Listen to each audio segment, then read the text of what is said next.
mga kalakbay, we are back with another video. So mga kalakbay, welcome to the second part ng ating upgraded modification para sa ating motor. So meron na tayong cellphone holder, naglagay na rin tayo ng top box. So na-try ko na siya sa fast speed, okay naman. Hindi naman tayo hindi yung bigat niya saktong-sakto lang din dun sa motor. So parang wala nga nakalagay eh. So ang galing.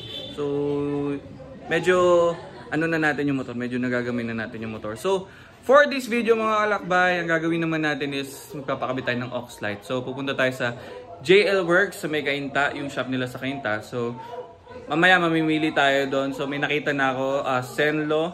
Iniisip ko kung Zenlo or kaya TDV. So yan mga kalakbay, mamaya papakita ko sa inyo kung ano yung mga available na mga aux light nila doon. Tapos titingnan din natin mamayang gabi kung kamusta ba yung aux light sa dilim. So hanap tayo ng part na madilim mamaya. So yan, gear up na tayo ngayon, tapos alista tayo. Let's go! Woo! Ayan mga kalakbay, so on the way na tayo ngayon sa JL Works sa Cainta. So yan, aux light naman ang ating ipapagawa ngayon. So maganda dito sa mga adventure bike yung malalaki. So baka yun yung ipakabit natin. May nakita ko yung Zenlo X7. So yun yung 4 bulbs. So maganda, malaki-laki rin siya. Kasi yung GR medyo pricey pa, kaya next time siguro pag nakapag-ipon-ipon tayo. Kaya yun lang muna, paunti-unting upgrade lang. Kasi para magamit natin siya pag lumabas na yung papel, magamit natin siya for long drive. Kasi yung ilaw niya okay naman eh. Ano rin yung ano niya, yung aux light niya, pero kasi added protection din yon, para added visibility rin pag sa mga provincial roads. Lalo na yung karamihan ng provincial roads dito sa atin ay wala rin namang mga lamppost. So yan.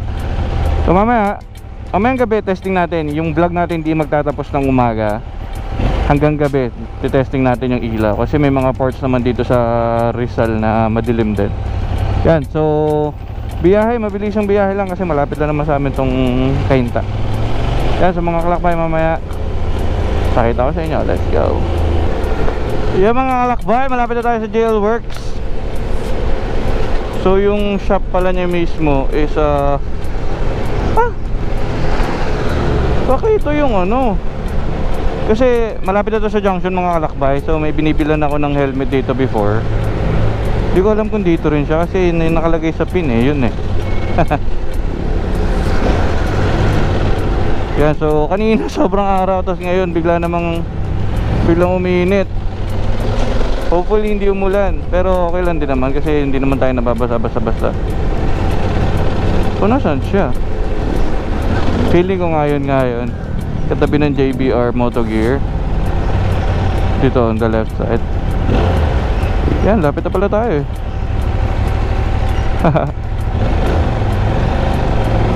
Alright, ayun nga, JL Works nga.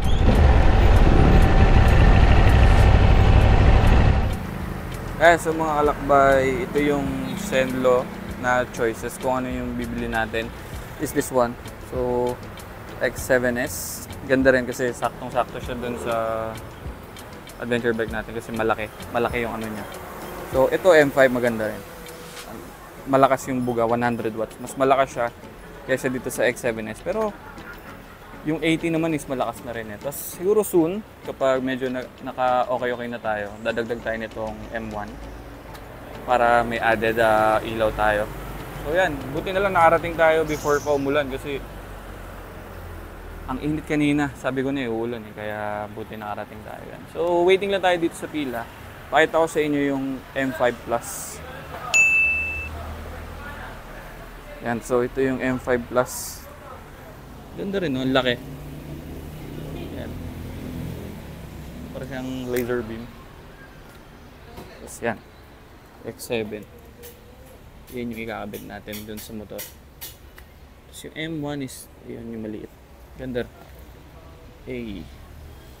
So may iba pa silang choices dito. May Future Eyes din. Tapos may TDD. So ito yung isa sa tinitingnan ko before, yung Night Ranger. Tapos, yung AES din. Maganda rin sana to kasi mukha siyang GR. Kaso, bulbs kasi niya 7. Eh, ang legal is only 6 bulbs lang. So, tanong na rin tayo mamaya kung merong magkano yung horn. Kasi okay din yung horn. Yan.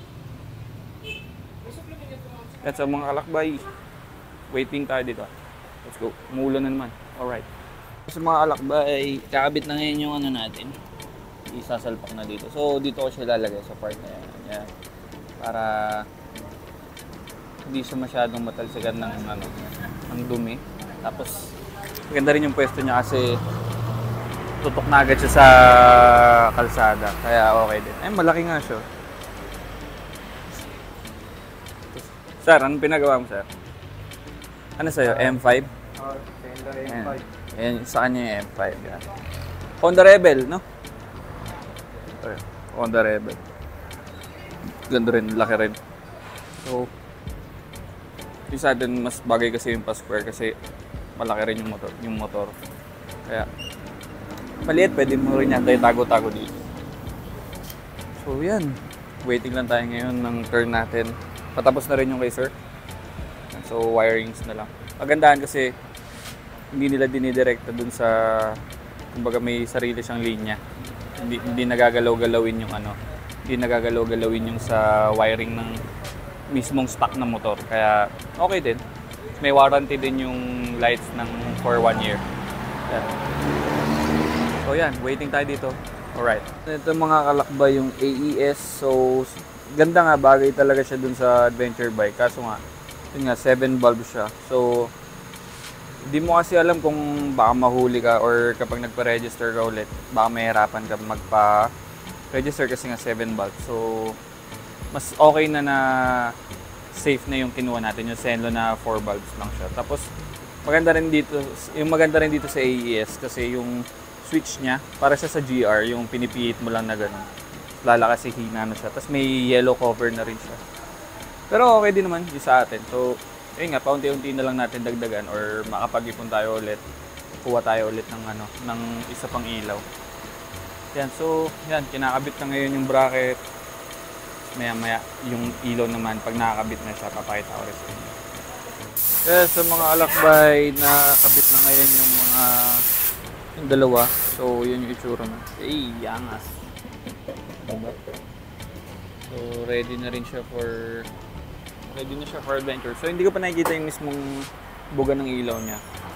Mamaya na siguro pag after na magawa. So, switch natin na yan. Ang ganda. Okay din yung switch. So, mamaya, si Kuya na bahala doon sa mga kung anong modes yung ilalagay niya doon sa ilaw. Yan, so, yan, mamaya, tingnan natin. Yan sa mga alakbay, patapos na yung natin, yung aux light natin. So, galing kasi yung wire. Hindi mo halata na may wire, oh. Tinignan mo. So, yung wire, yan, dito siya nag-run. Papunta dito sa may loob. Tapos, ayan, dito. Tapos, nakabalot pa siya ng protective cover para hindi iwas dun sa init. So, yan, patapos na. Galing. Dito sa harap. Tinignan mo. Solid. Pag tinignan mo dito, yan o. Patapos na lang yung mga last na linis na lang. So, solid dito sa JL Works. Kasi tayo nyo, pag meron kayong papagawa ng mga aux light, ang ganda rin ng nila, ng workshop nila dito. So, yan. Mabilis din naman gumawa. So, okay din, pulido. So, yun ang number 1 talaga kasi para iwas masunog yung sa relay or So, kagandahan yun nga, hindi siya kinonect sa mga wire dito sa internal ng motor. May sarili siyang linya, kaya okay, the best. Saka talagang mabusisi. Yan, so, wait na lang tayo, mamaya pailawin natin. Tingnan natin yung tama ng ilaw dito. Tapos, mamaya papakita ko rin sa inyo pag naka-GoPro, kapag madilim na. So, ayan, medyo padilim na rin ngayon. Sa mga kalakbay, antay-antay na lang, konti na lang. Let's go. Sa mga kalakbay, so tapos na. Kasi natin ilaw. So, low, high, combination. Okay. Mamaya makikita natin pag madilim na. Angas! Hey. Solid. Ayan mga kalakbay, so tapos na tayo dito sa JL Works. So punta muna tayo Eastwood. So ang palatandaan nyo lang mga kalakbay is yung junction intersection. Ayan na yan siya. Kung galing kayo ng Antipolo, pababa kayo doon sa may junction intersection, nasa left side sa, pero bawal ka mag left dyan sa intersection. So mag U-turn ka muna doon sa Robinson. Tapos right turn ka lang papunta to ng Cainta, ng Taytay. Yan, so sa mga naghahanap dyan, so nasa Waze din naman sila. So just type JL Works. Tapos baka malito kayo kasi yung signage nila is nandun, pero ito yung shop nila. Yan, so madaling hanapin mga kalakbay, sobrang dali hanapin. So biyahe muna tayo, tapos maya papakita ko sa inyo pag madilim na. Sobrang solid, ang ganda. So this is a first, second, third modification ng ating big bike. So wala pa rin pangalan, so comment down below pa rin kayo. Yan, so yan, so mga kalakbay, let's go. Eh mga kalakbay, so pakit na tayo ngayon ng Antipolo. Yan, so kita nyo naman yung road, talagang madilim. So katulad kanina, nilagay ko muna ulit sa stock light. So testing natin itong Zenlo X7. So simulan natin sa low beam. Low beam. Sabi low beam, no? Patay natin.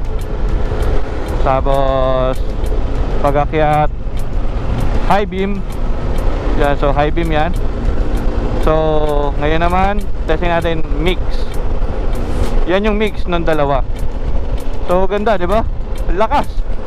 Pero kasi nasa unahan natin to para makita nyo yung ano, yung talagang full ano niya. Yung mix kasi yung full blast, yun yung pinaka maganda kasi sobrang lawak ng sakop. Ayan, wala nasa harap. So testing ng full blast. Teka, maliwanag para makita nyo. Full blast. Yan, full blast. So yung quality niya sa video hindi pa ganun ka ano. So yan, full blast yan. Grabe, full blast oh. Pang boss Iron Man. Tapos ito yung pinatay ko muna, high. Ito yung high. So ito yung low. Yan, full blast. Grabe. Solid. Yan, so yan mga kalakbay, sana nag-enjoy kayo sa ating review ng, lagay muna natin sa low. Hindi, mga full blast. Yan, low muna. Sana nag-enjoy kayo sa review nitong Zenlo X7. So solid siya. Ako recommended ko siya sa mga adventure bike. Yan, so mga kalakbay, bisitahin nyo JL Works kung may gusto kayong ipakabit na aux light. Marami silang choices doon ng aux light nila. Hindi lang aux light, iba-iba, may mga busina rin. Tapos kung anong service siguro ng motor nyo na kaya nilang gawin doon. Yan, so mga kalakbay, if you're new to my channel, please like, comment, and subscribe. And i-ring nyo na yung notification bell para updated kayo dito sa mga episode natin ng pampapogi sa ating adventure bike. Yan, so mga kalakbay, may mga susunod pa tayo, ipon lang ulit. Yan, so may mga breakfast ride na tayo naka-ready. Yan, so mga kalakbay, don't forget to stay safe and peace out. Woo!